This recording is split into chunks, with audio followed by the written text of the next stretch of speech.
आज अजून एक पत्र सखीसाठी. प्रिय सखी, तुझ्या मुलीचे लग्न झालंय.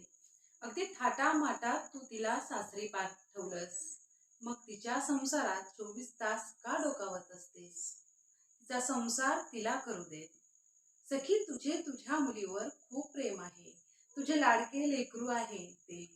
ती सुखात राहावी अशी तुझी भावना असेलही. पण सखी, कित्येकदा तू चुकतेस. तू प्रमाणाबाहेर तुझ्या मुलीच्या संसारात डोकावतेस.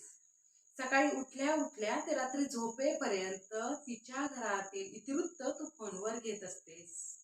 तिचे घर आहे, तिचा संसार आहे, दिल्या घरी तिला सुखी राहू देत.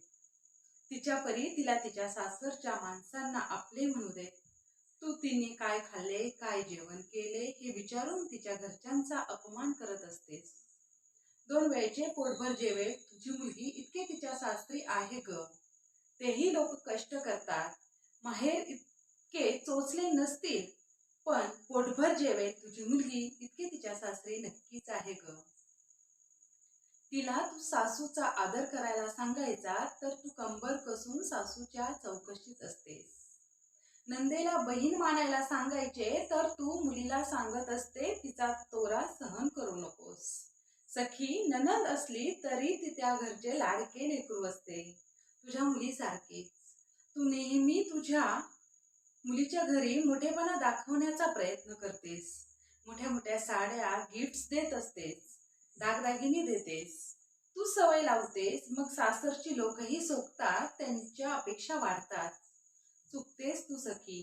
तू तुझ्या मुलीला सासरच्यांना माझे म्हणायला शिकव. स्वतःचे घर असल्यासारखं वागायला शिकव. तू तिच्या संसारात जास्त लक्ष दिल्याने तिलाच त्रास होतो. तिला तिथे मान सन्मान मिळत नाही, फक्त तोऱ्यात राहते ती. तू तिचा आधार सोड असे मला सांगायचे नाही. कधी कधी सासरचेही कारण नसताना मुलींना त्रास देतात, तेव्हा तू तिच्या मागे नक्कीच खंबीरपणे उभी राहा.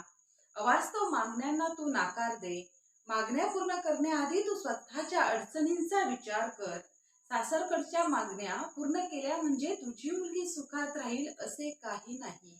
अगं, घर म्हणजे माणसे आलीतच, माणसांच्यात वादविवाद होणारच.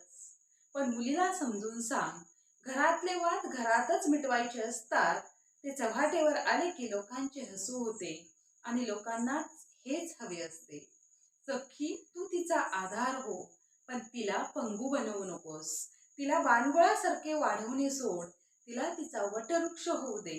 संसारात रमू दे. तिच्या जबाबदाऱ्या तिला कळू दे. सखी, तू म्हणजे आईचे निरागस प्रेम. आभाळा एवढी माया असली तरीही तुझ्या मुलीला तिचा संसार करू देत. तुझीच एक सखी.